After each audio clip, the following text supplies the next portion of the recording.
முக்கியமான tips save பண்ணி வச்சுக்கோங்க. க்ளோஸ் நெக்குக்கு நம்ம காலர் கட் பண்றோம் அப்படின்னா நெக்கோட ஷேப் பாத்தீங்கன்னா பாருங்க, ஷேப் எடுத்த மாதிரியும் இருக்கணும், எடுக்காத மாதிரி இருக்கணும். ரொம்ப மேல இருந்தா மட்டும்தான் காலர் வந்து இந்த பினிஷிங்ல உங்களால கொடுக்க முடியும்.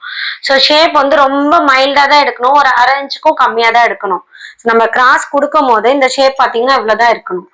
ஏன் அவ்வளவு இருக்கணும் அப்படின்னு சொல்றேன்னா, இப்ப நீங்க இந்த ஷேப்பை வந்து இப்படி குடையறீங்க, ரொம்ப கீழே 1 இன்ச்சுக்கு மேல குடையறீங்கன்னா இந்த காலர் வந்து பாத்தீங்கன்னா இங்கதான் உட்காரும். சோ உங்களுக்கு வந்து இப்படி மேல இருந்து வராது காலர்.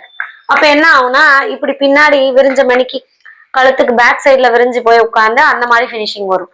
சோ இப்படி கரெக்டா வந்து காலர் ஷோல்டர் கிட்ட கரெக்டா வந்து மேல் நோக்கி உட்காரணும் அப்படின்னா நீங்க கொடுக்க வேண்டிய பினிஷிங் கட் பாத்தீங்கன்னா இதுல சும்மா ஒரு 1/2 இன்ச் பேருக்கு இந்த இடத்துல ஜாயின் தெரியும். அதுவும் நம்ம தையல் போட்டுட்டா ஸ்ட்ரைட்டா தான் நம்மளுக்கு தெரியும். தையல் போட்ட பின்னாடி நம்ம ஷோல்டருக்கு உண்டான ஸ்டிச் போட்டுட்டோம் அப்படின்னா இந்த இடம் ஸ்ட்ரைட்டா தான் நம்மளுக்கு தெரியும். ஸோ இந்த மாதிரி டிப்ஸை ஃபாலோ பண்ணிக்கோங்க.